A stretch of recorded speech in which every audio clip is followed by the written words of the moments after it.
இது காய்க்க வந்துன்னு வச்சுக்கோங்க, வாழ்நாள் பூரா வருமானம் தான். சரியா? அப்புறம் இது வந்து ஒரு கலப்பு பண்ணை.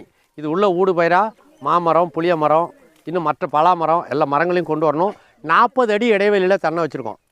இந்த விவசாயி ஒரு வேலையும் செய்யலிங்க, நான் தென்னை விவசாயம் பண்ணுறேங்கிறாரு. இது அறுவடைக்கு மட்டும் வந்துட்டுன்னா வாழ்நாள் பூரா காய்ச்சி கொட்டிக்கிட்டே இருக்கும், வருமானம் தான். இதுக்கு வேண்டிய உரம்லாம் இங்கேயே உண்டாயிட்டு, இதுக்கு வேண்டிய தண்ணீர் உண்டாயிட்டு, இதுக்கு வேண்டிய பாதுகாப்பான சூழல் உண்டாயிட்டு. இதோட பாம்பு கூட விளையாடிட்டு தான் பாம்பு இதை கடிச்சிருமா? நீங்கள் வராமல் இருந்தால் போகிறோம். நீங்கள் போகிற பாதையை மட்டும் சீர் பண்ணிக்கோங்க. கண்டிப்பாக பாம்பு உங்களை தேடிட்டு வந்து கடிக்காதுங்க. நீங்கள் மிரிச்சா தான் கடிக்கும். பக்கத்தில் இருந்தால் கூட ஓடிடும். சும்மாவே இவங்க வீட்டில் இருந்துக்கிட்டே பாம்புலாம் வந்துருமாங்க. வீட்டில் எங்கெங்கே பாம்பு வந்தது? தோட்டத்துக்கு வந்துடும். தோட்டத்துக்கு நீ போகிறப்ப தானே வரும். நீ போகவே வேணாம், அப்படி இப்படி பார்க்காம இருக்க. சரியும், போகிற இடத்துல மட்டும்தானே பாம்பு இருக்கக்கூடாது. தோட்டத்தில் எங்கேயுமே இருக்கக்கூடாதா? இன்னமும் கட்டடங்களுக்கு மத்தியில் கூட பாம்புலாம் இருக்குது தான். அங்கெல்லாம் எங்கே இருக்குதுன்னு தெரில. ஆனால் எப்போயாச்சும் வருது, நம்ம பார்க்குறோம். யாரையெல்லாம் கடிச்சு